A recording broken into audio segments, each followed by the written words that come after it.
comprende, perdón, la estereognosia y la grafostesia. ¿Qué es lo que significa cada una de estas cosas? La estereognosia comprende básicamente poder identificar un objeto con los ojos cerrados.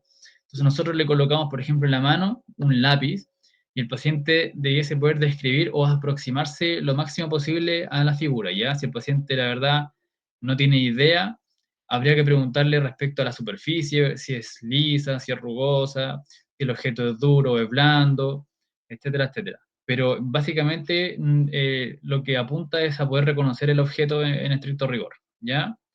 La grafostesia consiste básicamente en colocar signos, letras o números en la piel del paciente y el paciente dice que ser capaz de poder reconocerlo.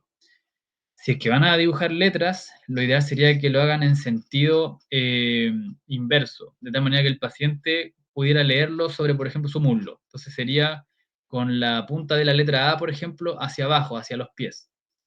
Eh, yo les sugiero que si van a hacer esto, se aboquen principalmente a tres signos: el triángulo, el círculo y la X. Entonces ustedes le dicen al paciente, dígame qué voy a dibujar en su muslo: una X, un triángulo, un círculo. Y ustedes, por ejemplo, con su dedo le dibujan en el muslo una X y el paciente deberá decir, dibujó una X, bien. O un círculo. Y si le dice, ¿sabe que es un triángulo? Tiene alterado la grafostesia, ¿ya? No es algo que tampoco se haga de rutina, generalmente no se realiza, pero también tienen que conocerla. Siguiendo con el examen sensitivo, desde el punto de vista superficial, vamos a realizar el examen táctil, ¿ya? Para ello podemos utilizar un trozo de papel o un hisopo, ¿verdad? Y los vamos colocando en los diferentes sectores que se suelen evaluar con mayor frecuencia, que es los que le indicaba anteriormente, ¿ya? No van evaluando uno por uno, sino que los más importantes. Después, respecto a la sensibilidad dolorosa, eh, procedemos con un objeto afilado, que puede ser un objeto romo, ¿verdad?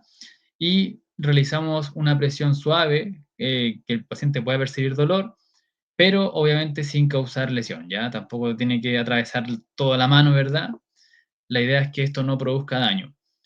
Y el paciente deberá referir si tiene o no dolor y si hay diferencia respecto al lado contralateral.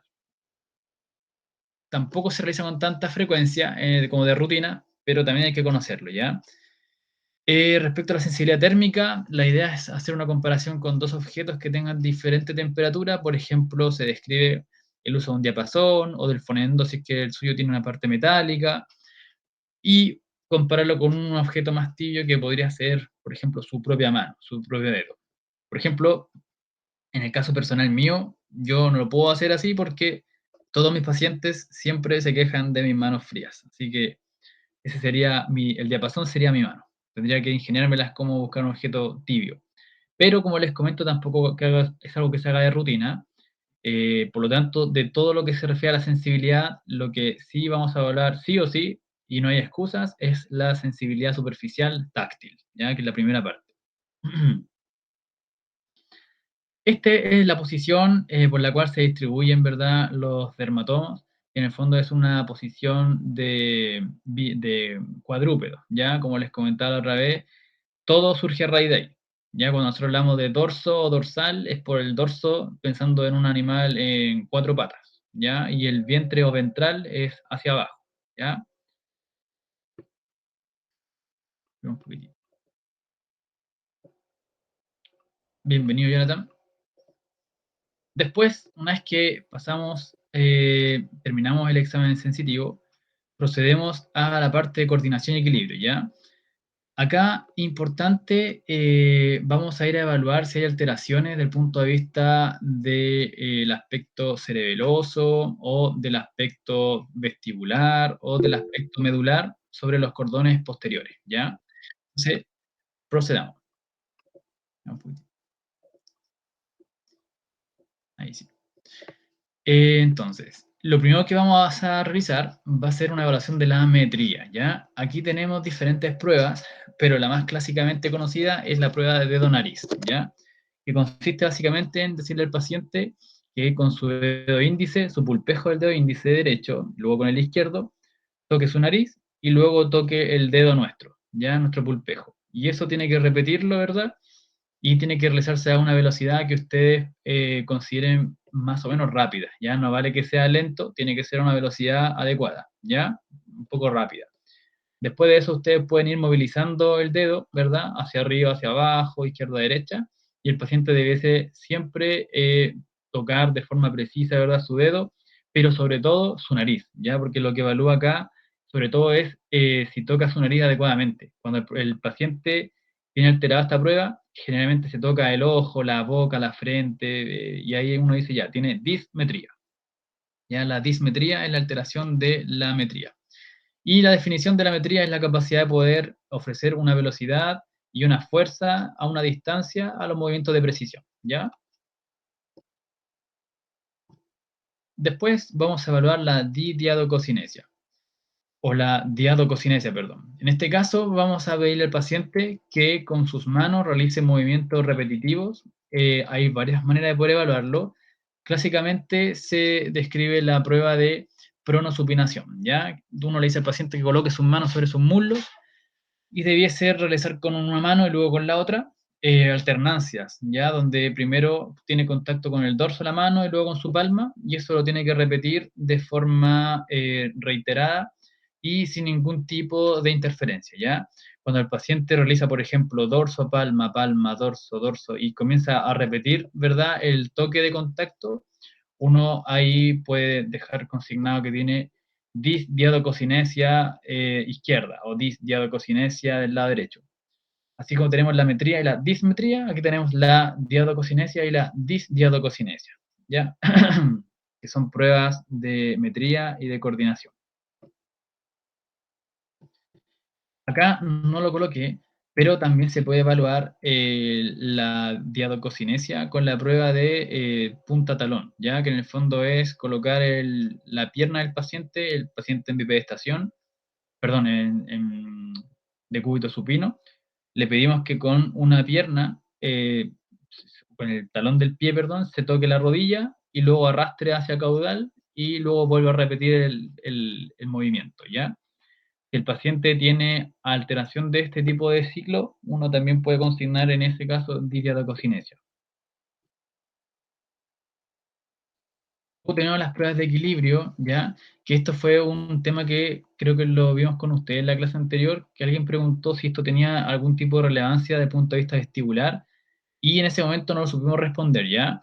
Y efectivamente, ya hay un romper que se puede atribuir a causa vestibular, y ahora la vamos a ver bien en detalle. Para ello, ¿qué es lo que vamos a hacer? Le vamos a pedir al paciente que se coloque en decúbito, perdón, en bipedestación, que esté con los pies juntos, ya para poder disminuir su base de sustentación, y los brazos extendidos hacia adelante, con las palmas hacia abajo, ¿ya? Entonces vamos a ver con una imagen cómo se debería encontrar esa paciente. Después de eso, le vamos a decir a la paciente que cierre los ojos, ¿ya? ¿Y esto para qué? Para poder evitar que tenga una compensación visual, ¿ya? Recordemos que el control postural a nivel central en el cerebelo va a depender de tres estímulos, ¿ya?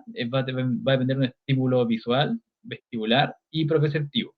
Entonces nosotros vamos a bloquear la compensación propioceptiva pidiéndole al paciente que junte sus pies, ¿ya? De esa forma vamos a tener una base de sustentación más pequeña y la parte visual la vamos a bloquear cerrando los ojos. Por lo tanto, nos va a quedar principalmente el estímulo vestibular. ¿Qué es lo que sucede? Que cuando el paciente tiene un desbalance de esta postura, nosotros decimos que tiene un romper positivo, ¿ya? Y aquí viene la parte importante, que cuando hay un romper positivo de sospecha central, por ejemplo, cerebeloso, el paciente va a tener tendencia a irse para cualquier lado, ¿ya? Para adelante, para izquierda, derecha. No va a haber un tipo de pulsión sistematizada, ¿ya? Eso se conoce como pulsión no sistematizada. En cambio, cuando el romper es de sospecha periférica, como por ejemplo causa vestibular o propioceptiva, en ese caso, lo que va a suceder es que va a haber una pulsión sistematizada, siempre hacia el mismo lado, siempre cae hacia la derecha, siempre hacia la derecha. Entonces, ese es uno de los signos que nos pueden orientar un poco a dónde podría estar el problema, ¿ya? Ahí tenemos otro ejemplo, ¿verdad? El caballero se va siempre para el mismo lado, hacia la derecha. Ojo, que tienen que estar ustedes, obviamente, sujetándolo, no vaya a hacer que vayan a hacer esta prueba y termina tequeado el paciente, ¿verdad? Y al final venía por una cosa vestibular y terminó con una ACV, un TEC, en fin. Por último, vamos a evaluar la marcha, ¿ya? La verdad es que el examen de la marcha uno la hace de que el paciente llega, si es que estamos en un contexto ambulatorio, pero si el paciente ya se encuentra en sala, por ejemplo, uno realiza la marcha al final, como les comentaba en la clase de primera de neuro.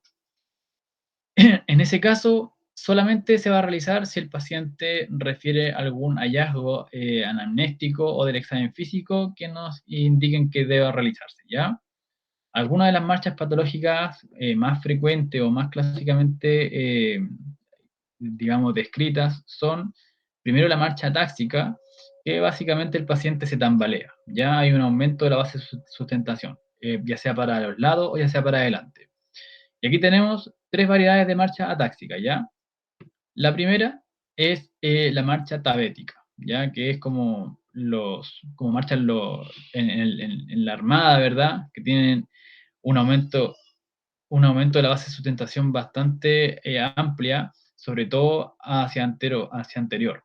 Entonces, el paciente realiza un levantamiento de su pierna bastante desproporcionada y cae con fuerza sobre el talón, ¿ya? Obviamente va a tener una prueba de Romberg positivo.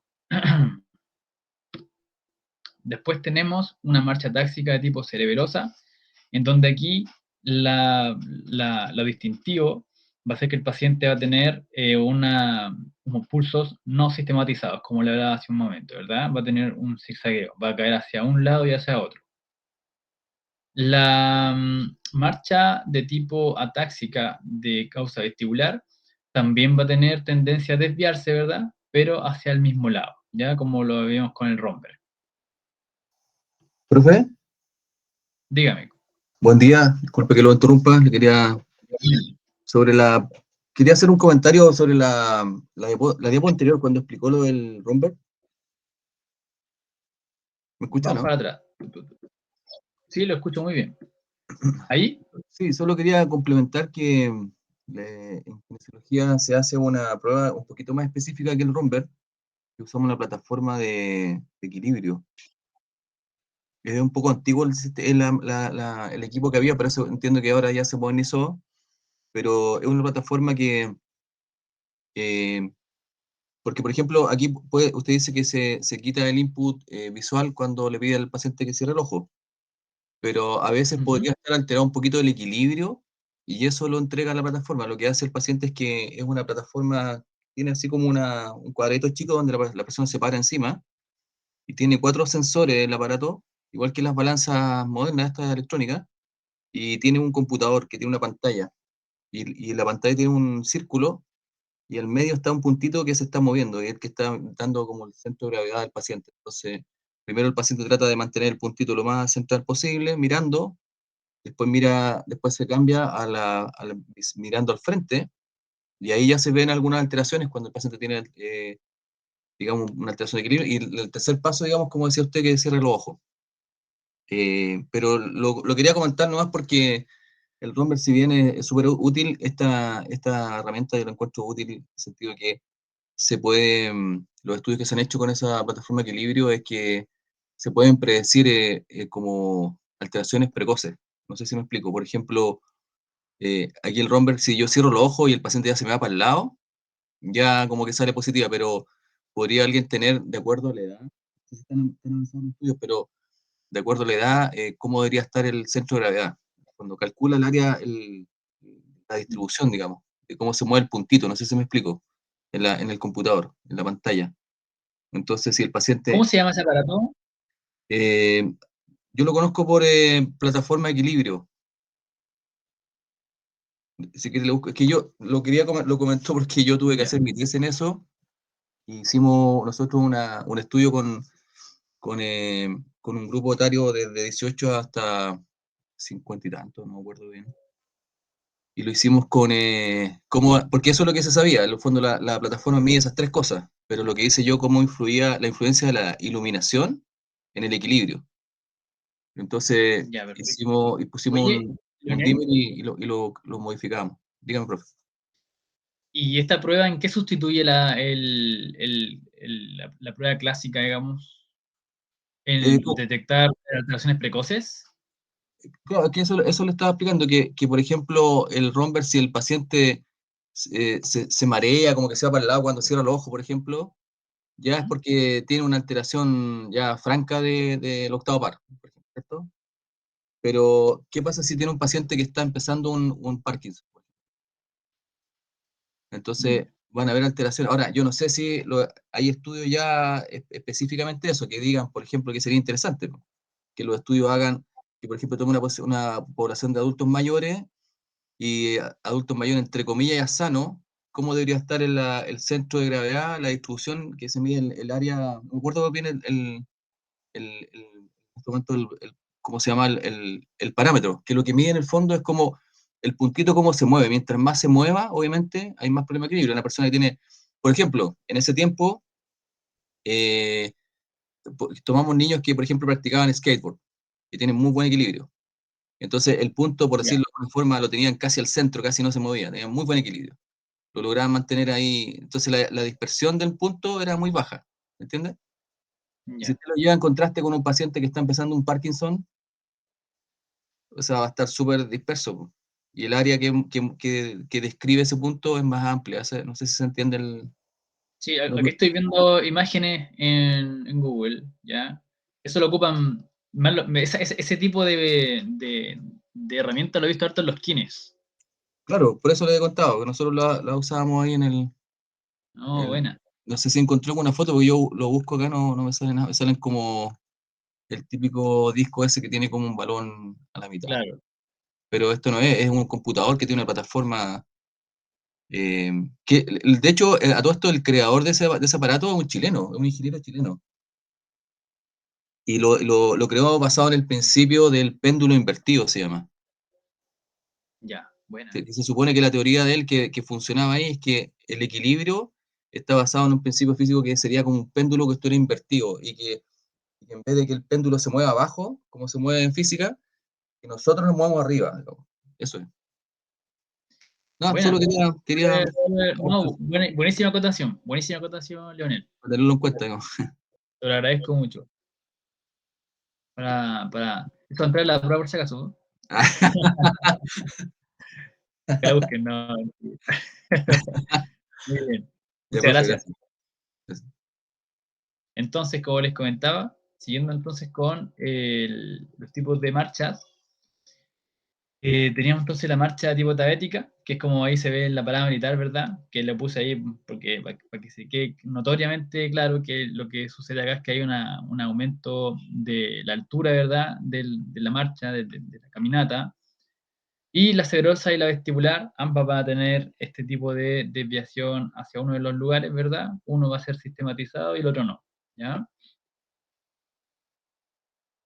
Continuando con el tipo de marcha alterada, tenemos también la marcha hemipléjica o también conocida como marcha de Todd, ¿ya?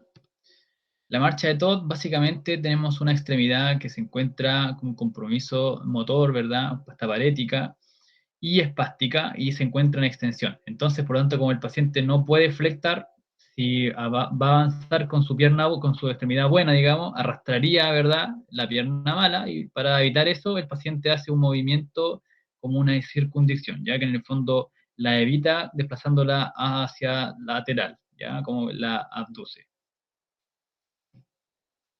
Después tenemos la marcha espástica, y esta marcha tiene algunas variantes, ¿ya? Puede ser que simplemente que el paciente arrastre el pie, ¿verdad? Como en vez de evitarla como en la marcha de Todd, el paciente simplemente lo arrastra, mientras que otros pacientes pueden tener contractura de los abductores presentando una marcha en tijera, ya como se ve en la imagen de ahí.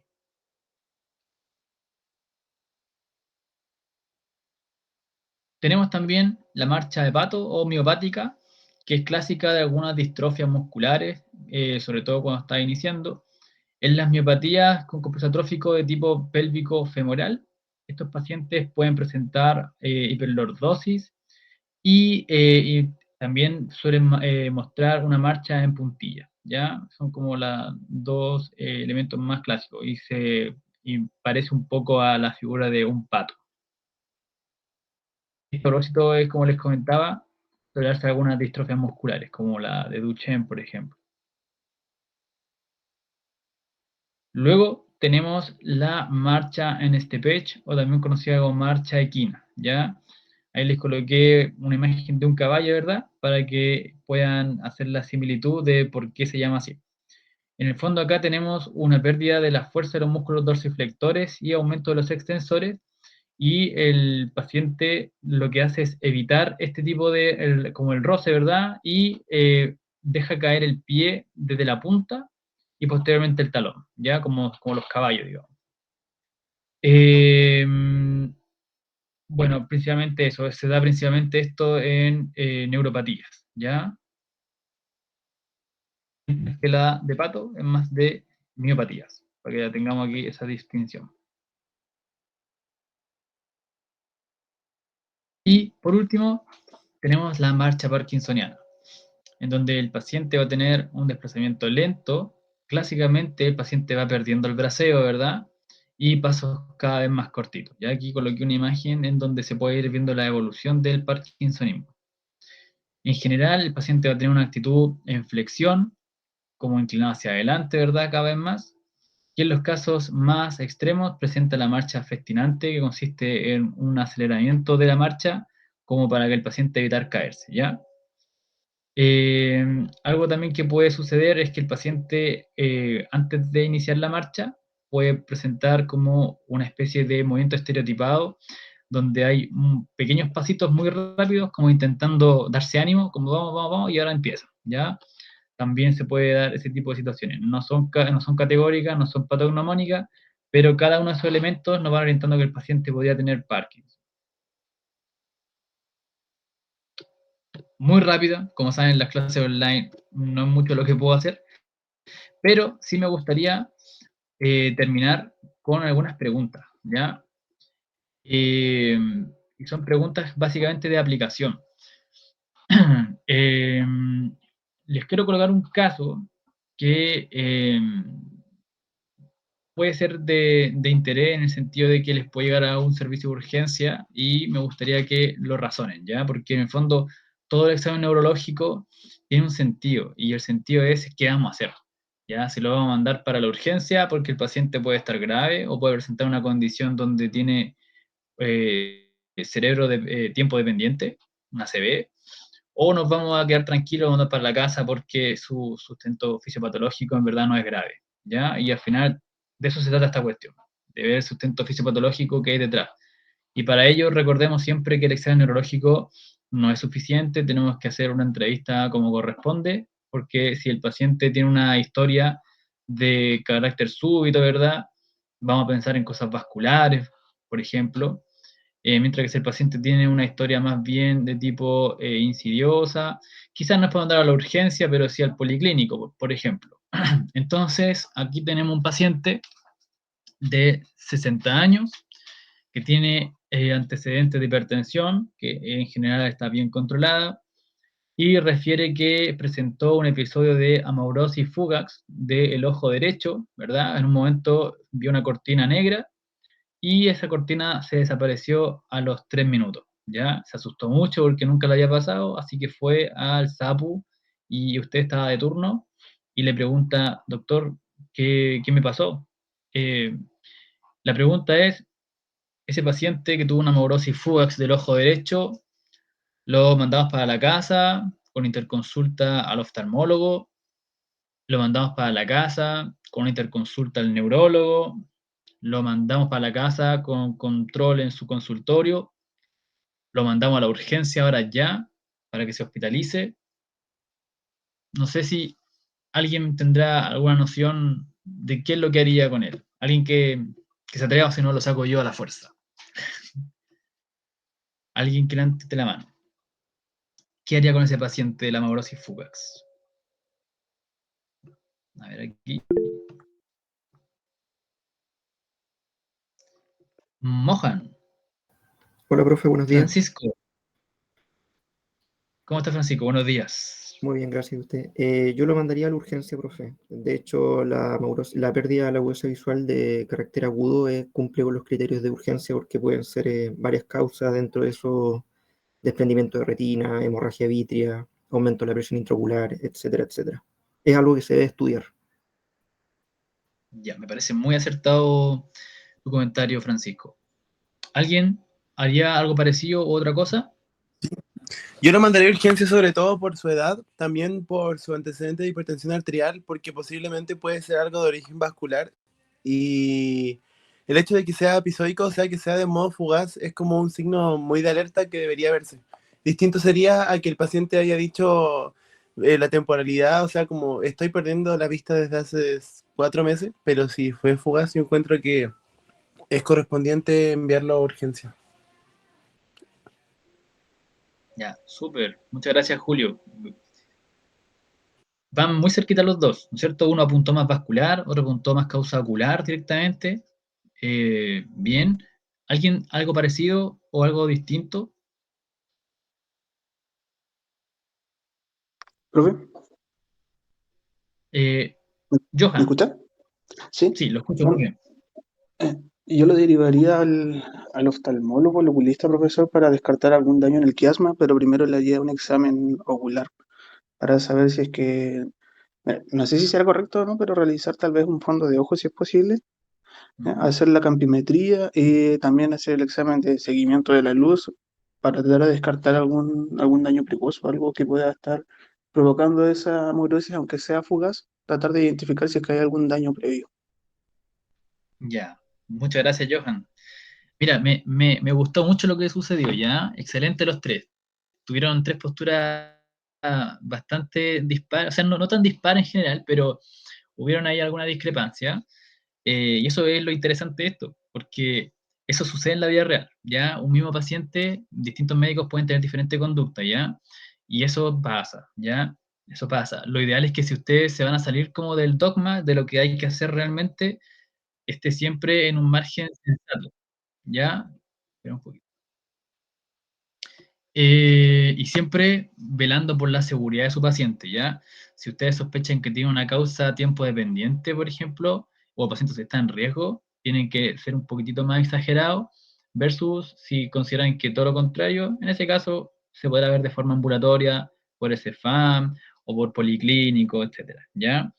En este caso, este paciente que manifestó una amaurosis fugax, esto es un déficit neurológico agudo, ya que eso es un cuadro que vamos a ver después de la prueba, donde vamos a ver síndromes, ¿ya? Y de los síndromes neurológicos aparecen los síndromes de déficit neurológico agudo. Y este para mí es un tema súper bonito, súper interesante, súper necesario, ¿ya? Es como donde más me voy a enfocar yo. Esto fue como una pincelada para que conozca el examen neurológico, pero al final tenemos que todo esto aterrizarlo a síndrome, ¿ya? Este paciente puede tener perfectamente una condición vascular de base y que es un aviso en el fondo, es un aviso, es como, oye, tuviste un coágulo, tuviste un trombo, ¿verdad? Estuvo ahí tapando una arteria oftálmica, pero gracias a Dios los mecanismos de regulación destaparon esa arteria y ahora ya ves bien, ¿ya? Pero eso es un aviso. Probablemente el caballero tenga alguna condición de base que está produciendo émbolos. Entonces habría que ir a buscar la fuente embólica, ¿ya? Como si fuera un accidente cerebrovascular. El manejo de un TIA, de un accidente isquémico transitorio, es exactamente igual que una ACV, no es diferente. Entonces, este paciente, si ustedes están en el SAPU, tenemos que mandarlo a la urgencia, tenemos que mandarlo al hospital para que le puedan hacer su estudio de fuente embólica, por lo menos, ¿ya? En cambio, si el paciente tiene un accidente cerebrovascular y ya está consolidado, habría que ver ahí los criterios de reperfusión, ¿ya? Es la única diferencia. Pero se tiene que ir a hospitalizar, tiene que estudiarse la fuente embólica, tomar electrocardiograma, ecocardio, buscando coágulos, ¿verdad? O trombos en sus aurículas, porque a lo mejor está embolizando, tiene una fibrilación auricular, ¿verdad? Como condición de base, tomar un angiotac de arterias carótidas, buscando ahí placas de ateromas que estén inestables, etcétera, etcétera, etcétera. E incluso si el paciente manifiesta en algún momento dolor a la movilización del cuello, a lo mejor tuvo una disección carotidia, que también puede manifestar algún tipo de déficit neurológico de par craneal, Entonces, fíjense como lo rico que tiene de semiología el aspecto neurológico, ¿ya? Así que, bien, chiquillos, a los 3 por participar. Si alguno no lo acertó como de lleno, está súper bien también, porque la idea justamente se trata de eso, de participar y aprender. Eh, el tema ocular también es importante, ya aquí nos estamos abocando netamente a la parte neurológica y vascular, pero la parte oftalmológica también es súper importante, ya como mencionaron por ahí,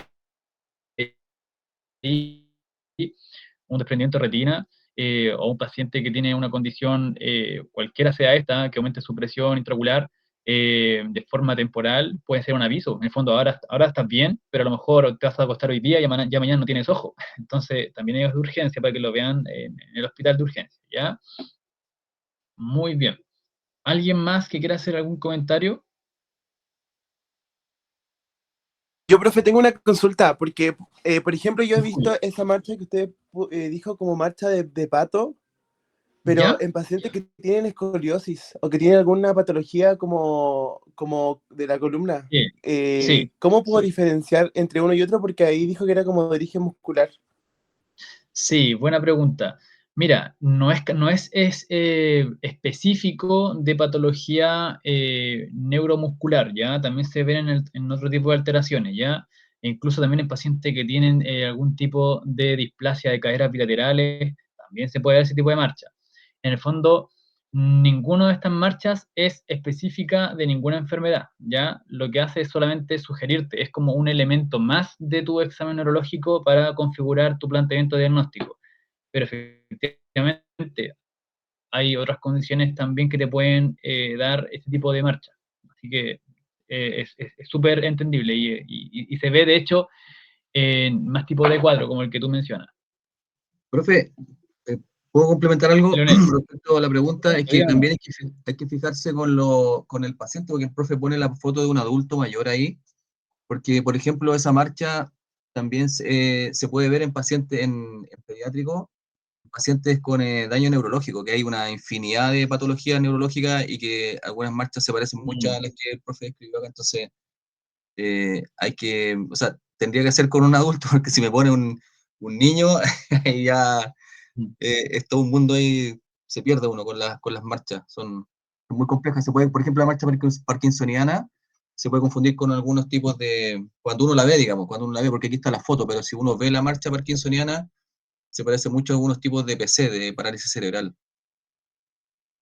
Sí, efectivamente, efectivamente. Por eso, como excelentemente, muy bien complementaste, Leonel, toda la semiología, en verdad, no solamente en este caso, sino que toda la semiología siempre se tiene que aterrizar al paciente. Eso es una norma, ¿ya? Nada es 100% específico, todo se tiene que contextualizar. ¿Alguien iba a decir algo? Ah, pensé que iba a decir algo.